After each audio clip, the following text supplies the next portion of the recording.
दोस्तों आज फिर मिलते हैं एक नई वैकेंसी के साथ में। कर्मचारी राज्य बीमा निगम, श्रम एवं रोजगार मंत्रालय, भारत सरकार यानी ESIC जो है उसके अंदर पोस्ट निकली है। तो इसकी हम बात करते हैं। पैरामेडिकल पोस्ट है राजस्थान रीजन के अंदर, पूरे इंडिया के अंदर निकली है, तो राजस्थान की हम बात करेंगे। सबसे पहले हम बात करते हैं ऑडियोमीटर टेक्नीशियन की। तो इसकी एक पोस्ट है। ECG टेक्नीशियन की 4 पोस्ट हैं, 6 पोस्ट हैं। जूनियर रेडियोग्राफर की 29 पोस्ट हैं।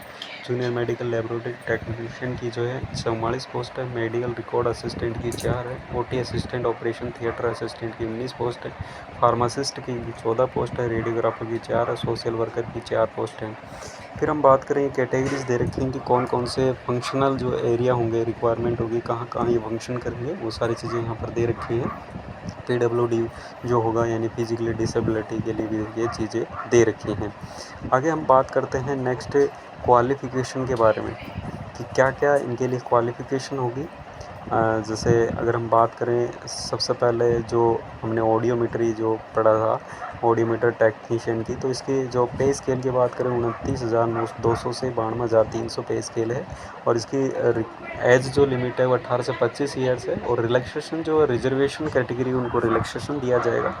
4 year degree in audiology including 1 year internship होनी जरूरी है। फिर दूसरा है इसके अंदर दे रखा है 2 year diploma in audiology with 2 year practical experience in audiometry technician in hospitals, government hospital, private hospital या अंडरटेकिंग जो हॉस्पिटल हैं जो जिन। उसके बाद में हम ECG टेक्नीशियन की बात करें तो पे स्केल है 25,500 से 81,100 है। और एज लिमिट वही 18 से 25 ईयर है। और 10+2 साइंस से होना चाहिए। और उसके बाद में 2 ईयर का जो ECG टेक्नीशियन का जो डिप्लोमा होता है, डिग्री होती है, वो कंप्लीट होना चाहिए। इसी के साथ में अगले जो वैकेंसी है उसके बारे में हम बात करते हैं। तो नेक्स्ट जो वैकेंसी है मेडिकल रिकॉर्ड असिस्टेंट की, तो इसके लिए जो पे स्केल है 19,900 से 63,200 है। और जो एज लिमिट की बात करें तो 18 से 25 ईयर्स है। और इसी के साथ में हम इसकी क्वालिफिकेशन की बात करें, 12th क्लास पास होना चाहिए, सर्टिफिकेट होना चाहिए मेडिकल रिकॉर्ड टेक्नीशियन का।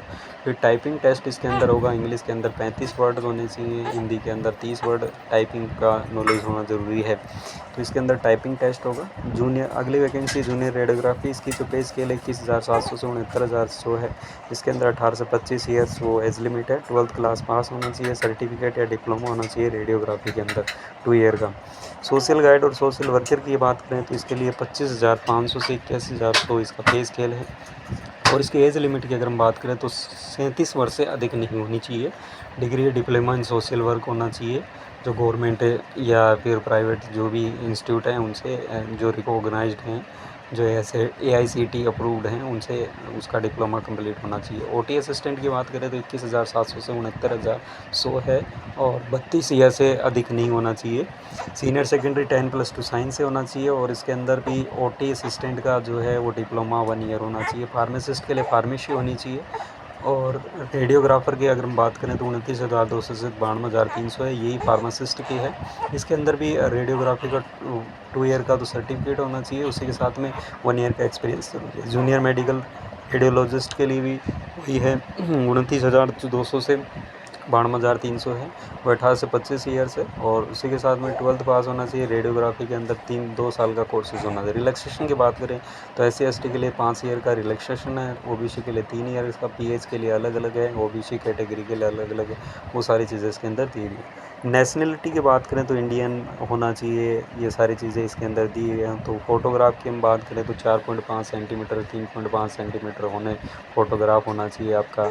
लेफ्ट थंब इम्प्रेशन भी इसमें लगेगा, सिग्नेचर भी लगेगा। और एक डिक्लेरेशन का भी इसके अंदर नोटिस दिया गया है, डिक्लेरेशन भी इसके अंदर आपको अपलोड करना होगा, सेल्फ डिक्लेरेशन जो होता है।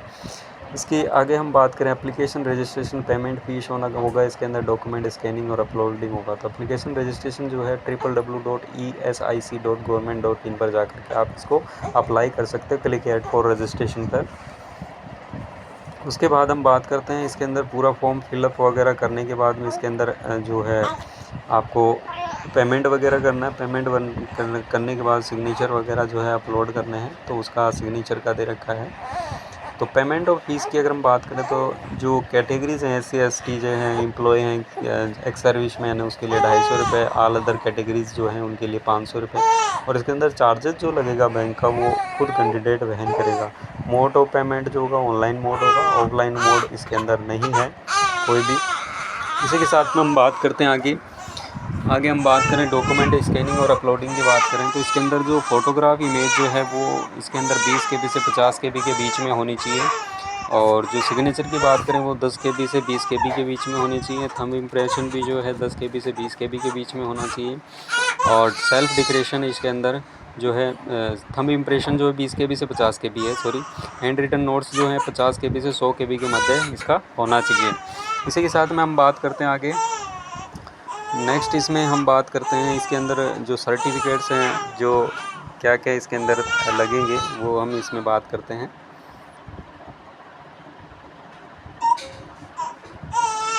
सेंटर ऑफ एग्जामिनेशन की बात करें तो सेंटर ऑफ एग्जामिनेशन जो है आपके एडमिट कार्ड में दिया जाएगा और फॉर्म में के अंदर भी फिलअप किया जाएगा कि कौन सा सेंटर आप चूज़ करना चाहते हैं। तो राजस्थान में जयपुर है, सीकर है, अलवर है और अजमेर है, ये सेंटर इसके अंदर हैं। फिर स्कीम ऑफ एग्जामिनेशन की बात करें टेक्निकल प्रोफेशनल नॉलेज के 50 क्वेश्चन आएंगे 100 नंबर्स के, जनरल अवेयरनेस के 10 क्वेश्चन आएंगे 10 नंबर के, जनरल इंटेलिजेंस के जो है 20 क्वेश्चन 20 नंबर के आएंगे, अर्थमेटिक एबिलिटी के 20 क्वेश्चन 20 नंबर के आएंगे। टोटल क्वेश्चन जो नंबर ऑफ क्वेश्चन है वो 100 होंगे और मार्क्स जो होंगे 150 के होंगे। टोटल टाइम जो होगा वो 120 मिनट का होगा। इसके अंदर नेगेटिव मार्किंग होगी जो 1/4 होगी। क्वालिफाइंग मार्क्स की अगर हम बात करें तो क्वालिफाइंग अलग अलग कैटेगरी के लिए जैसे UR के लिए 40% है, 45% है, OBC के लिए 40% है और SC ST के लिए 30% है, EWS कैटेगरी जो है OBC में वो उसके लिए 35% है। तो नंबर ऑफ़ वैकेंसीज़ के कितने कैंडिडेट को इसके अंदर बुलाएंगे स्किल टेस्ट वगैरह के लिए, तो इसके अंदर तीन गुना कैंडिडेटों को इसके जो है वो बुलाएंगे स्किल टेस्ट के लिए। उसी के साथ में मोड ऑफ सिलेक्शन की बात करें रिटन एग्ज़ाम होगा, उसके बाद में स्किल टेस्ट होगा, फिर डॉक्यूमेंट वेरिफिकेशन होगा। फिर इसके अंदर कुछ इंस्ट्रक्शन दिए गए हैं कि जो स्टूडेंट हैं वो कि कौन से इंस्ट्रक्शन ये है कि अगर आपने फॉर्म फिलअप कर दिया तो उसको कहीं पर हार्ड कॉपी कहीं पर आपको नहीं भेजनी है, अपने रिकॉर्ड के अकॉर्डिंग उसको हार्ड कॉपी को आपको आपके पास रखना है कि जो इन फ्यूचर आपके अगर डॉक्यूमेंट वेरिफिकेशन होता है तो उसके अंदर वो फॉर्म काम में आएगा। उसी के साथ में आइडेंटिटी वेरिफिकेशन की बात करें तो राशन कार्ड आइडेंटिटी में नहीं आएगा, वोटर कार्ड हो गया, आधार कार्ड हो गया, सारी चीज़ें उसके अंदर आइडेंटिटी में काम में आएंगी जब आप एग्ज़ाम देने जाओ तब। उसी के साथ में हम आगे बात करते हैं अदर इंस्ट्रक्शन भी दे रखे हैं तो ये भी कुछ आप पढ़ सकते हो इसके अंदर। उसी के साथ में इसके लास्ट डेट की बात करें तो वो 30 अक्टूबर 2023 लास्ट डेट है। इसके बाद ये जो साइट है क्लोज हो जाएगी, उसके बाद कोई फॉर्म इसके अंदर फिलअप नहीं होगा। उसी के साथ में हम बात करते हैं आगे जो सर्टिफिकेट हैं OBC सर्टिफिकेट दे रखे हैं इसके अंदर कौन सा ये डॉक्यूमेंट वेरिफिकेशन के अकॉर्डिंग आपको उस टाइम में ये ज़रूरी होगा कि ये सर्टिफिकेट बनाया हुआ वो।